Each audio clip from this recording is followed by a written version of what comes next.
Hi everyone, मैं प्रिया और अपने चैनल पे आप सभी का हार्दिक हार्दिक स्वागत करती हूँ। तो क्या आप जानते हैं कि आखिर लक्ष्मी ने क्यों रुला दिया था भगवान विष्णु को? तो चलिए मैं आपको बताती हूँ कि ऐसा क्यों हुआ था। कहते हैं कि जिस भी घर में भगवान विष्णु और माता लक्ष्मी की पूजा की जाती है वहाँ सुख शांति का वास होता है, दाम्पत्य जीवन भी सुखमय होता है। लेकिन क्या आप जानते हैं कि एक बार ऐसा क्या हुआ जो श्री हरि को भी माता लक्ष्मी की वजह से रोना पड़ा? चलिए तो मैं आपको इस वीडियो के माध्यम से जानकारी देती हूँ। पौराणिक कथाओं में तो ये जिक्र मिलता है कि एक बार श्री हरि धरती पर भ्रमण के लिए जा रहे थे। तभी देवी लक्ष्मी ने उनके साथ चलने की अनुमति मांगी। तो कई बार कहने पर भगवान विष्णु ने कहा कि वे साथ चल सकते हैं, लेकिन उन्हें एक शर्त माननी होगी। वो शर्त क्या थी? उन्होंने कहा कि धरती पर कैसी भी स्थिति आए लेकिन उन्हें उत्तर दिशा की ओर नहीं देखना है। तो देवी लक्ष्मी भी भगवान विष्णु की शर्त मान लेती हैं और चल देती हैं। फिर क्या होता है कि जब भी विष्णु और माता लक्ष्मी भ्रमण कर रहे थे तभी देवी की नज़र उत्तर दिशा की ओर पड़ी।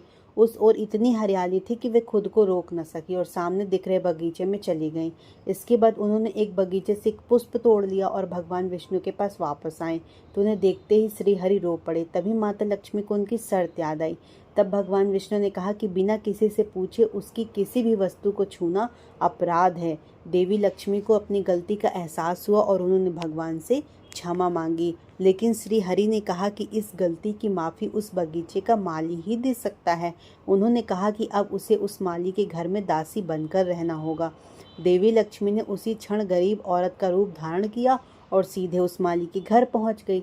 माली ने उनसे कभी भी खेत में काम करवाया, कभी बगीचे में तो कभी घर में। लेकिन एक दिन उनसे पता चला कि वह दासी कोई और नहीं माता लक्ष्मी है, तो वह रो पड़े। कथा के अनुसार माली ने माता लक्ष्मी से क्षमा याचना की और कहा जो कुछ उनसे करवाया वह एक अज्ञातवश था, इसके लिए वह उन्हें माफ़ कर दे। माँ लक्ष्मी ने मुस्कुराते हुए कहा कि जो भी वह नियति थी इसमें उसका कोई दोष नहीं है, लेकिन जिस तरह उसने माँ को अपने परिवार का सदस्य समझा उसके लिए वे आजीवन सुख समृद्धि का वरदान देती हैं। देवी लक्ष्मी ने कहा कि माली और उसके परिवार के सदस्यों और जीवन में किसी भी प्रकार का कष्ट नहीं भोगना पड़ेगा। इतना कहकर माता लक्ष्मी देवी अंतर्धान होकर विष्णु लोक वापस चली गई। तो इस प्रकार मैंने आपको बताया कि ऐसा क्या हुआ था कि देवी लक्ष्मी ने रुला दिया था भगवान विष्णु को। ठीक, चलिए तो आपको ये कथा बहुत ही अच्छी लगी हो तो आप ज़्यादा से ज़्यादा लोगों तक शेयर करें और हमारे चैनल को सब्सक्राइब करें। Thank you. जय हो विष्णु भगवान की, जय हो लक्ष्मी मैया की।